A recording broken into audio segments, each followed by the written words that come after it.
All bets are off, brought to you in part by your Northern Ohio Ford dealers. Mickey Callaway is 37 years old. He spent last season as the Tribe's minor league pitching coordinator. He's in his third campaign in the Indians organization. Previously, Mickey was the pitching coach at Class A Lake County in 2010 and Class A Kinston in the 2011 season. He pitched professionally from '96 through 2009, appearing in 40 major league games with Tampa Bay, Texas, and Anaheim from '99 through 2004, and he made 6 starts for the 2002 World Champion Angels. Mickey Callaway, now the new pitching coach of the Cleveland Indians. Mickey, first of all, congratulations and welcome to our show. Well, thank you very much, Bruce. When you interviewed for the job, what convinced the bosses that you were the guy? You know, I think just going in prepared, and I tried to show my passion for baseball and for pitching in general, and I came away very satisfied, and they obviously thoroughly interviewed me, and it was a great process. I really enjoyed the total process, and it was a great experience.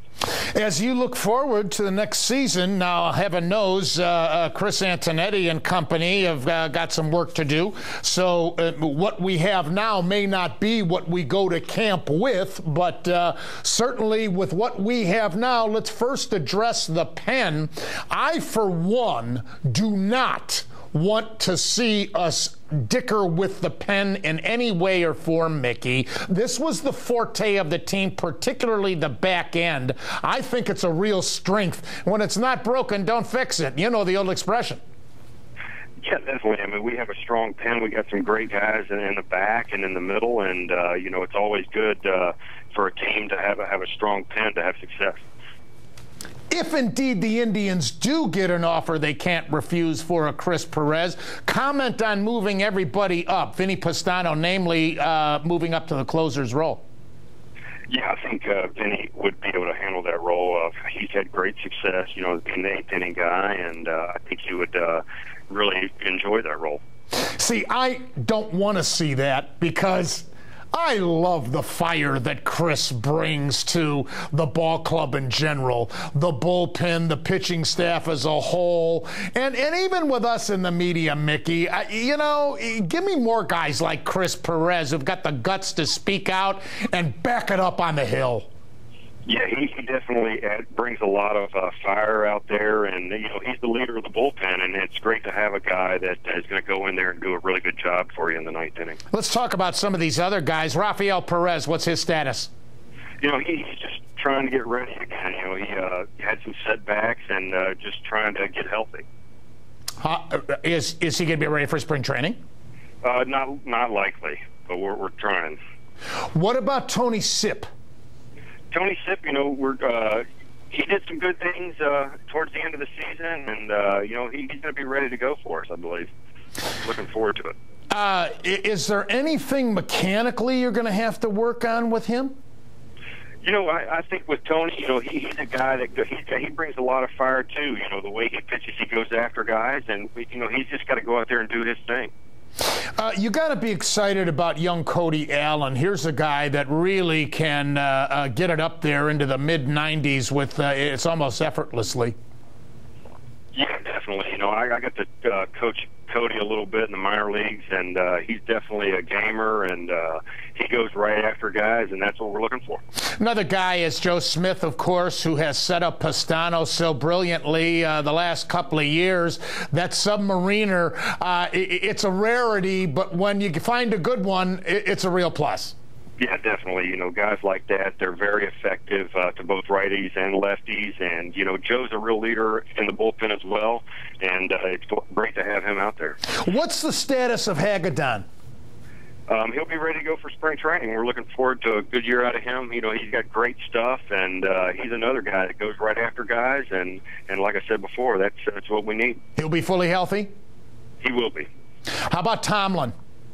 Tomlin obviously, had to have surgery, so I don't think we have an official date of when he'll be back, so it'll be sometime probably towards the end of the season. Is Carrasco going to be ready for camp? Carrasco, he should be ready to go. He was looking pretty good towards the end of the year, and he was lighting the radar gun up, and he feels healthy and confident, so he's going to be ready to go. All right, now the tough one. How do you fix Jimenez? I got to spend some time getting to know him, and I'm leaving actually tomorrow to go down to Dominican to spend some quality time with him, and we'll kind of go from there. Have you watched video of him? I've been watching tons of video of him, so just trying to get prepared for the season and stuff like that. What's your early observations? For me, he's still got very good stuff. Obviously, he still has the ability to throw the ball in the low to mid-90s and has a good curve ball. And the guy goes out there and he competes every time, and that's what you're looking for. Good or bad, he's out there competing, and that's what you want. He's got great makeup for us, and we're going to kind of build on that. Two questions in one. Masterson and Jimenez both have something very much in common. They're both tall men, and in their motions, there's an awful lot of body movement.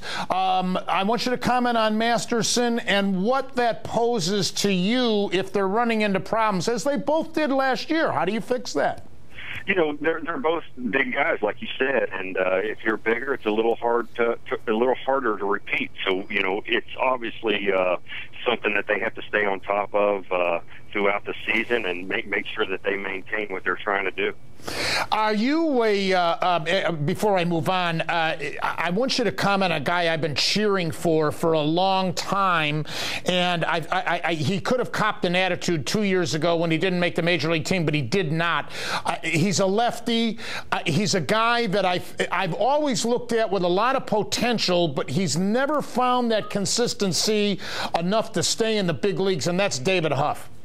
Yeah, I agree. I think Huffy has a lot to offer. I had a good conversation with him the other day, and he's already working hard. He's getting back in the gym and starting to work out. And this guy, he works his tail off to try and get better, and we're expecting good things out of him. And two other starters, both right-handers, Jenmar Gomez and Zach McAllister.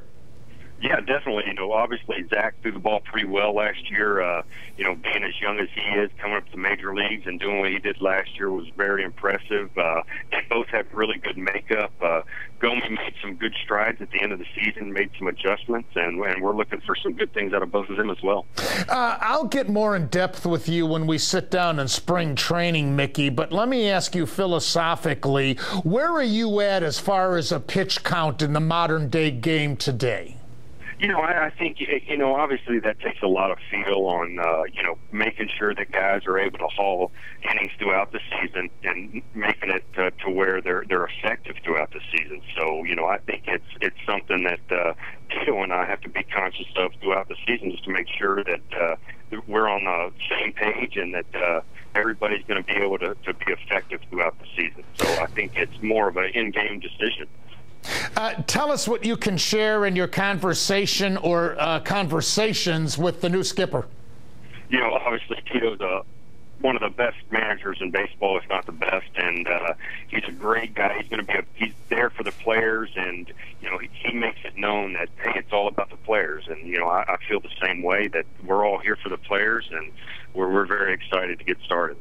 Well, I know you're heading down to the Dominican. Straighten that big, tall right-hander Jimenez out for us, will you? Will do. Thanks for having me. All right, Mickey. We'll see you at spring training. Thanks for joining us. And once again,